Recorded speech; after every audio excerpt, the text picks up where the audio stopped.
Semen की थॉइंग और उसकी पैकेजिंग के बारे में बात करेंगे। जैसा कि आपको पता है कि सेक्स सीमन की कीमत नॉर्मल सीमन से काफी अधिक है, इसलिए बहुत आवश्यक है कि इसकी थॉइंग और पैकेजिंग बिल्कुल ढंग से की जाए।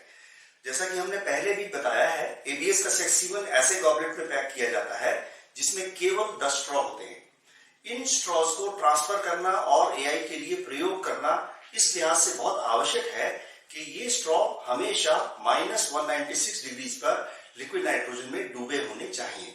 जब हम गॉबलेट में से 10 स्ट्रॉ में से केवल एक स्ट्रॉ कृत्रिम गर्भाधान के लिए निकालते हैं, तो ये जरूरी है कि बाकी के 9 स्ट्रॉ को ज्यादा थर्मल शॉक न लगे। इसके लिए ये जरूरी है कि आप किसी भी स्थिति में गॉबलेट केवल चिमटी की सहायता से ही ऊपर उठाएं।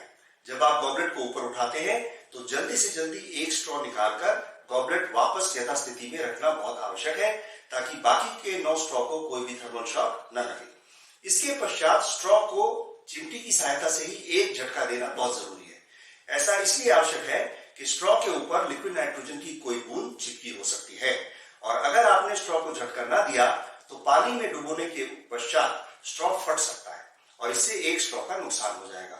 अतः शीघ्र जैसे ही आप स्ट्रॉ को चिमटी की सहायता से बाहर निकालें, उसे एक झटका दें और उसके बाद थॉइंग फ्लास्क में पानी में डुबो दें।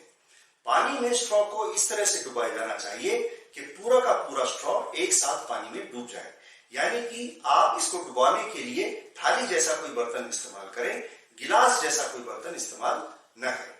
इसके साथ साथ थॉइंग टेम्परेचर और थॉइंग टाइम, यानी कि उसे गर्म करने का समय और गर्म करने की अवधि, ये दोनों बहुत महत्वपूर्ण है। तो गर्म करने का तापमान पानी का 37 डिग्री सेंटीग्रेड होना चाहिए और इसके साथ साथ जो अवधि है वो 30 सेकंड से लेकर 60 सेकंड होनी चाहिए। तो ये अवधि और टेम्परेचर का ध्यान रखना बहुत जरूरी है।